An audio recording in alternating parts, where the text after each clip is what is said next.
Welcome to Dusty Lucky Blonde. So, my mom is my huge inspiration. I'm really sorry about my behavior. I just didn't know how to deal with losers, okay? No, trust me, they're losers. Um, my mom bought this house in the 80s. It was falling apart. It was a repo. The people who had the house didn't treat it right. And the house looked awful.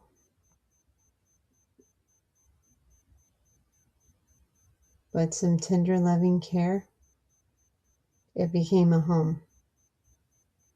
It had bees everywhere. That was terrible too. I remember when we first went to go see that house, and it looked terrible. It looked so terrible. No, it was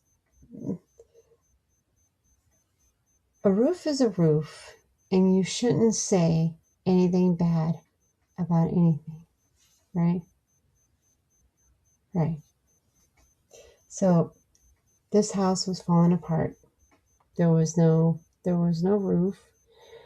Well, there was a hole in the roof, but then with some tender loving care, it became a house for 3 people to live in and for 3 people to grow up in.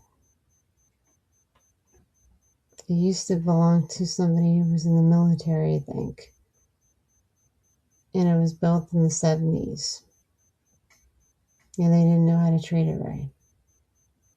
I remember walking into this house and it looked so sad, ladies and gentlemen. I was a kid when we got our first house.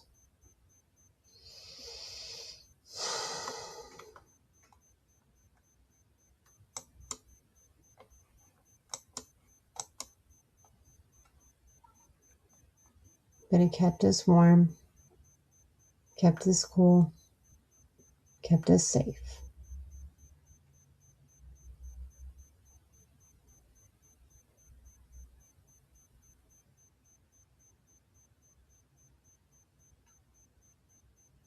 It made my dreams come true.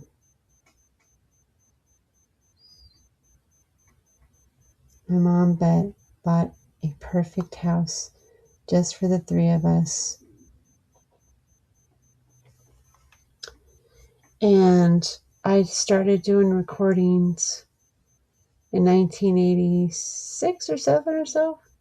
And I know people are let them be whatever they need to be. The house was great.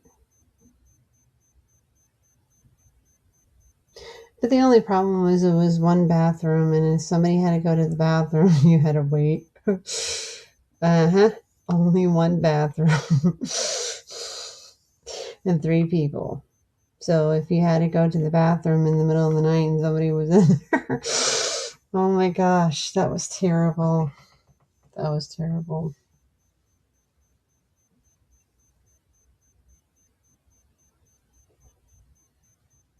That was terrible.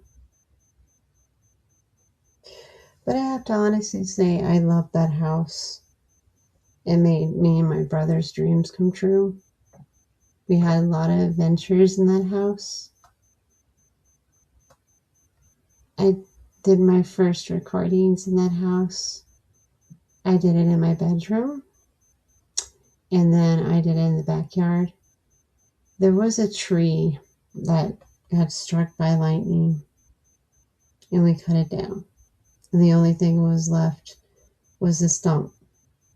And then I would put my boombox on it and start recording.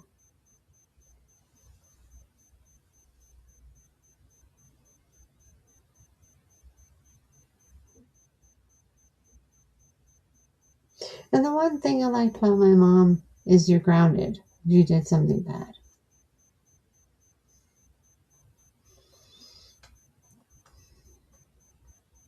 My inspiration was my house. I didn't have a recording. Yeah, I did. I had a recording studio. I had a boombox. And then I had a tape player. I had a small device where I did my stories. I didn't need all that fancy equipment to do so.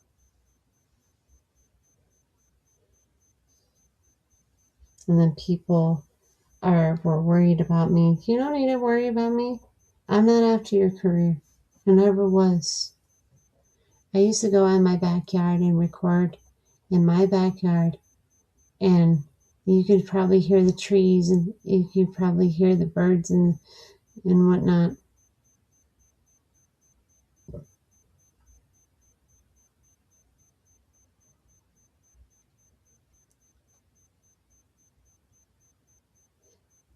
It was our first house.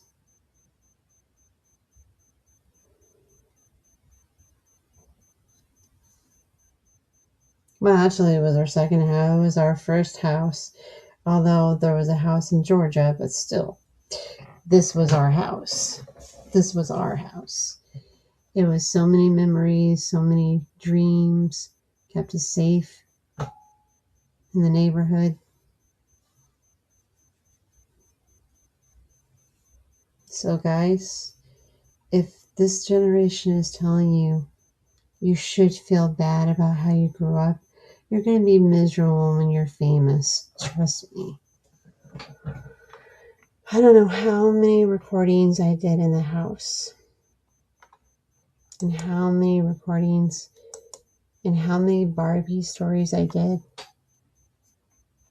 So what? At least I'm not a loser, telling everybody how perfect I am and such. Got to hang out in the backyard with my brother. We had a pool. We had a shed. We had the entire yard to ourselves.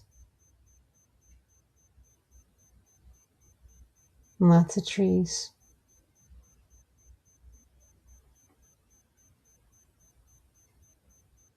I think that's pretty good, you know. That was the house of a dream. We spent our Christmases, we spent our Halloweens, we spent our Thanksgiving, birthdays. It was a really good house. So let's see how we done.